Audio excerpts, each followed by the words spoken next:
라니맘닷컴의 후원으로 제작되는 3월 16일 수요일 통키뉴스는 방금 들어온 속보 연방준비제도 연준이 3년 3개월 만에 예상대로 기준금리를 0.25 bp 올린다라고 하는 발표 소식을 전해드리도록 하겠습니다.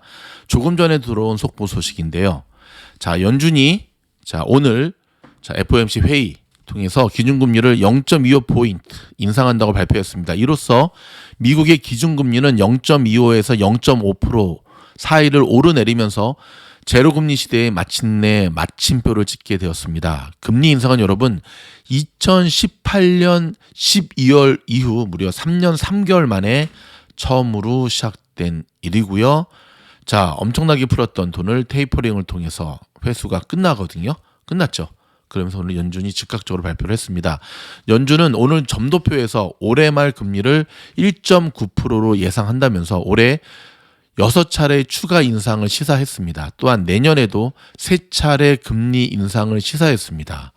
지금 3대 지수를 보면은요, 이 연준의 발표가 나오고 난 다음에 보이시죠? 여기 요거 빨간 거 줄렁였는데, 노출된 악재는 악재로서의 그 파워가 좀 덜할 수밖에 없다는 것을 여실히 오늘도 증명해 줬습니다.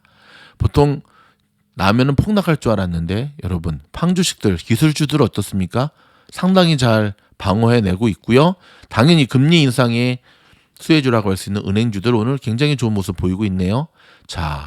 자세한 것은 오늘 시장을 해봐라 영상에서 좀 더 깊이 있게 다루도록 할 텐데요. 미주놀은 굉장히 일찍부터 0.25 이상은 올리기 힘들겠다라는 얘기를 항상 했었죠. 왜냐하면 미국 현지의 상황에서 봤을 때 지금은 금리를 50%까지는 올릴 상황이 아니에요. 그런 시대가 아닙니다. 지금 여러분. 테슬라 소식 하나 전해드릴까요? 테슬라가 직원을 해고했는데요. 그 직원이 뭔 잘못을 했냐면 자율주행 충돌 리뷰 동영상을 올린 직원이었습니다. 여러분 어떻게 생각하십니까? 자율주행 충돌 리뷰 영상을 올린 직원을 해고할 게 아니라 있는 그대로를 보여주면서 우리가 살고 있는 시대에 지금 요까지가 기술의 한계다라는 것을 그대로 보여주면서 앞으로 우리는 발전시켜 나갈 것이다 라고 하는 것을 보여주는 것이 보다 더 투명성 있는 기업의 모습이 아닐까요? 참 이런 게 좀 많이 테슬라를 보면 안타깝죠.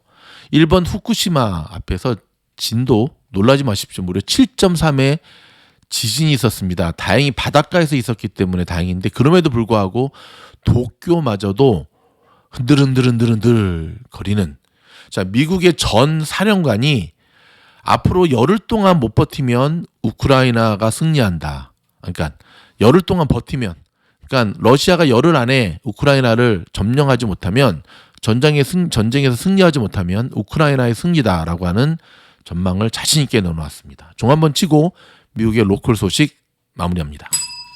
연준이 오늘 기준금리를 0.25 포인트 인상할 것을 확정 지었죠. 이런 가운데 시장은 잠시 빠졌다가 예상했던 대로 매수세가 들어오기 시작하고 있습니다.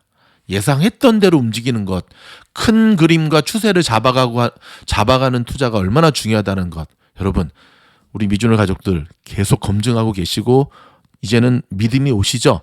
맞습니다. 미주노에서 정말 강조하는 것 BP 투자법, 빅픽처 투자법, 이것만큼 요즘 같은 힘든 때에 이겨낼 수 있는 투자법은 없다는 사실 기억하시기 바랍니다. 치솟는 물가 부분에 그다음에 지난달 미국인들이 지갑을 별로 열지 않으면서 2월 소매 판매가 전월보다 0.3% 증가하는 데 그쳤습니다. 자동차, 가솔린, 식료품 등을 제외한 근원 소매 판매는 오히려 0.2% 감소한 것으로 나타났습니다. 모기지 금리 인상에도 불구하고 캘리포니아주의 주택시장 호황이 계속되고 있습니다. 여전히 사려고 하는 이들에 비해 집이 모자릅니다. LA는 지난달 주택 중간 가격이 72만 5천 달러로 지난해 같은 달보다 12%, 오렌지 카운티는 126만 달러로 26.6%가 각각 올랐습니다. 오늘은 한인 4명 등 8명의 아시안 여성 사망자가 발생한 애틀란타 총격 사건 발생 1주기의 날입니다. 전국에서 8명의 희생자를 위한 8분간의 묵념과 함께 아시안 증오 범죄 근절 캠페인이 벌어졌습니다. 역사상 최악의 1, 2월 가뭄이 이어진 캘리포니아주 물 사용량이 2년 전보다 오히려 2.6%나 늘어나 충격을 주고 있습니다. 지난해 7월 뉴섬 주지사가 15%의 절수를 촉구한 이래 실 절수량은 6.4%에 불과했다고 합니다. 지난 12일 캘리포니아주와 LA 카운티의 학교 실내 마스크 착용 의무화가 해제됐지만 LA 통합교육부는 의무화를 당분간 유지한다고 발표하자 학부모들이 아동 학대라며 반대 시위를 벌였습니다. 오 학부모님들 그러면 안 되죠. 화이자가 조만간 65세 이상 고령자를 대상으로 코로나 4차 백신 접종 허가를 FDA에 신청할 예정입니다. 현재는 면역 체계 손상자나 면역력이 약한 환자들만 4차 접종이 허가돼 있습니다. 샌버나디노 카운티에서 발생한 헤리티지 산불이 500에이커로 확산되면서 빅토빌시 경계까지 진입했습니다. 그러나 진화율은 30%로 높아진 상황입니다. 개솔린 가격이 오늘도 상승세를 이어가고 있습니다. LA 카운티의 경우에는 22일간 계속 오르면서 오늘은 갤런당 4센트가 상승한 5.87, 오렌지 카운티는 25일 연속 오르면서 5.84를 기록하고 있습니다. 게빈 뉴섬 캘리포니아 주지사의 재선이 무난할 것으로 예상이 되는데요. 11월 8일 중간선거까지 8개월이 남아있지만 공화당은 마땅한 후보도 내세우지 못하고 질이 멸렬한 상태를 보이고 있습니다. 한국 소식입니다. 문재인 대통령과 윤석열 당선인의 첫 회동이 무산됐습니다. 회동 약속 4시간 전에. 임기 마지막 특별 사면 회법이 점점 꼬여가는 모양새인데요. 이명박 전 대통령의 사면 논의가 다시 안개 속으로 빠져들고 있습니다.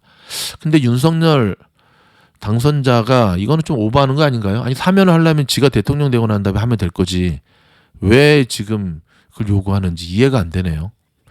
대통령을 처음 해봐서 그런가 잘 못하는 것 같습니다. 그래도 싸우지 말고 잘할 수 있기를 바랍니다.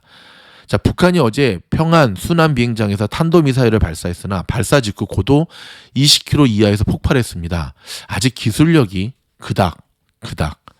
러시아군의 우크라이나 수도 키이우에 대한 공격이 거세지고 있는 가운데 젤렌스키 우크라이나 대통령이 오늘 아침 화상을 통해 연방 상하원 합동연설을 했습니다. 러시아의 침공을 미국의 진주만 911 비유하면서 추가 제재와 비행금지 구역 설정 등을 요청을 했는데요. 이 소식을 들은 이 연설을 들은 미국의 상하원 박수를 치며 정말 God bless 우크라이나 했는데 박수 그만 치고 뭔가 좀 많이 아쉽습니다. 그냥 욕까지만 하겠습니다.